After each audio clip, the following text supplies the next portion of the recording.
ఈరోజు వాగ్దానము పరిశుద్ధాత్మ వాగ్దానము. పరిశుద్ధ గ్రంథమైన బైబిల్‌లో నుంచి ఈ వాగ్దానాన్ని మనం చదువుకుందాం. 36 కీర్తన 7వ వచనాన్ని మనం చదువుకుందాం. దేవా, నీ కృప ఎంతో అమూల్యమైనది. నరులు నీ రెక్కల నీడను ఆశ్రయించుచున్నారు.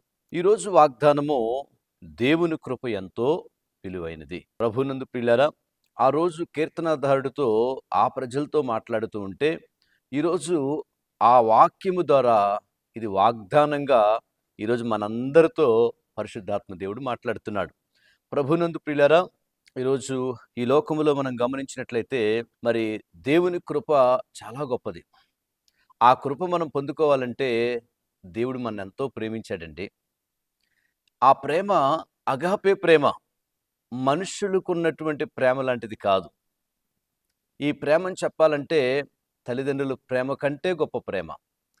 భార్య భర్తల యొక్క ప్రేమ కంటే గొప్ప ప్రేమ. తల్లిదండ్రులు పిల్లల కంటే గొప్ప ప్రేమ.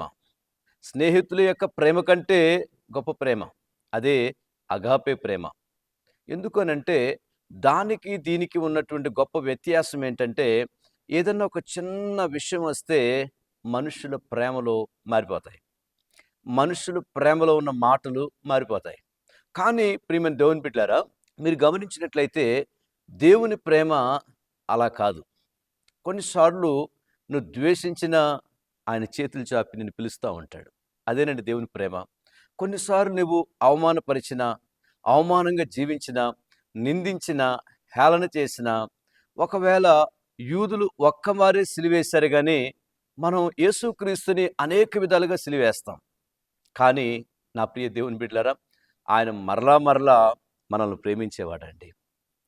అయితే ఆయన కృప దేవుని కృప ఎంత విలువైందండి, ఎంత గొప్పదండి. ఎందుకంటే నా ప్రియ దేవుని బిడ్డలారా, ఆ దేవుడు మనల్ని ప్రేమిస్తున్నాడు కాబట్టి ఆ కృప మనం పొందగలుగుతున్నాం.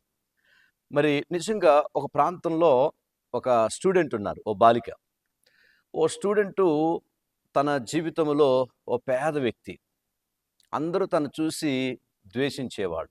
అలాగనే చూస్తే ఆమె యొక్క ప్రతి పరిస్థితిని చూసి, ఆమెకున్నటువంటి ప్రతి విధానాన్ని చూసి గేలి చేసేవాళ్ళు, అవమానపరిచేవాళ్ళు. చదువులో కూడా అంతే.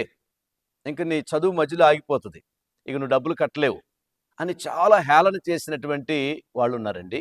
అయితే నా ప్రియ దేవుని బిడ్డలారా, ఆమె మట్టికి ఎప్పుడూ నిరాశకి కృంగిపోలేదు, ఎప్పుడు అధైర్యపడలేదు. దేవుడు గొప్పోడు, ఆయనను ప్రేమిస్తున్నాడు, ఆయన కృప నా మీద ఉన్నది, నేను ఎంతో విజయాలు చూస్తానని చెప్పి విశ్వాసత ముందుకు వెళ్తుంది. ఒకరోజు ఎగ్జామ్స్ వచ్చాయి.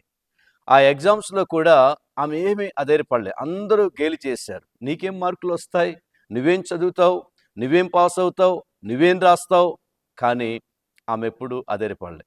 నన్ను మనుషులెవరు ప్రేమించినా ప్రేమించకపోయినా దేవుడు నన్ను ప్రేమిస్తున్నాడు అని చెప్పి మరి ఎక్కువగా ప్రార్థన చేసుకొని, దేవుని యొక్క ప్రేమకి బద్దురాలై ప్రార్థన చేసుకొని విశ్వాసం ఉంచింది. వాళ్ళు రాశారు ఎగ్జామ్, ఈ బిడ్డ కూడా రాసింది ఎగ్జామ్. ఒకరోజు ఆ ఫలితాల సమయం ఆసన్నమైంది. వాళ్ళ మార్కులు, ఈ బిడ్డ మార్కులు చూస్తే తను దేవుని మీద విశ్వాసం ఉంచిన వ్యక్తి, ప్రార్థించిన వ్యక్తి అందరికంటే టాప్ పొజిషన్ దేవుడు ఇచ్చాడండి. దేవునికి మహిమ కలుగును గాక. నా ప్రియ దేవుని బిడ్డ, ఈరోజు ఈ వాగ్దానం వింటున్న మన జీవితంలో నువ్వు అధైర్యపడుతున్నావేమో, కృంగిపోతున్నావేమో. ఆమె జీవితంలో ఉన్నతమైన స్థాయి దేవుడిచ్చాడు. కాబట్టి ఒకవేళ వాళ్ళకంటే దేవుని ప్రేమ, దేవుని కృప పొందుకున్న ఆ వ్యక్తి ఎంత గొప్ప వ్యక్తిగా మార్చబడింది. వారి జీవితంలో చేసిన దేవుడు ఈరోజు మీ జీవితంలో చేయడానికి ఇష్టపడుతున్నాడండి. ఈరోజు ఎంతమంది బర్త్డే జరుపుకుంటున్నారో ప్రత్యేకంగా హ్యాపీ బర్త్డే, దేవుడు మిమ్మల్ని దీవించునుగాక, దయనే కిరీటం ఇచ్చి ఆశీర్వదించునుగాక. అలాగే ఎంతమంది యానివర్సరీ చేసుకుంటున్నారు, దేవుడు మిమ్మల్ని ప్రత్యేకంగా ఈ సంవత్సరం దేవుడు మిమ్మల్ని ఆశీర్వదించునుగాక. ఎగ్జామ్స్ ఎంతమంది రాస్తున్నారు, మీ జీవితంలో అడుగు వాటికంటే, ఊహించు వాటికంటే అత్యధికమైనటువంటి మాటను క్లైమ్ చేసుకోండి. చక్కగా రాసినవి కానీ, రాయిపోతున్నాయి కానీ దేవుడు గొప్పగా చేయబోతున్నాడు. ప్రార్థన. ప్రేమగా యేసయ్యా వందనాలు. ఈ వాగ్దానాన్ని ఎంతమంది చూస్తున్నారు, వింటున్నారు, క్లైమ్ చేసుకున్నారో వారి జీవితంలో గొప్ప అద్భుతాలు జరుగును గాక. తండ్రి, వారిని ప్రత్యేకపరిచి ఆశీర్వదించును గాక. నాయన, నీ కృపలో వారు జ్ఞాపకం చేసుకోండి, వారిని ఆశీర్వదించి దీవించండి. ఈరోజు ప్రియులు ఎంతమంది వాగ్దానం రిసీవ్ చేసుకున్నారో నీ కృపకి, నీ ప్రేమకు వారు పాత్రులై అత్యున్నతంగా ప్రభు ఆశీర్వదించబడిన గాక.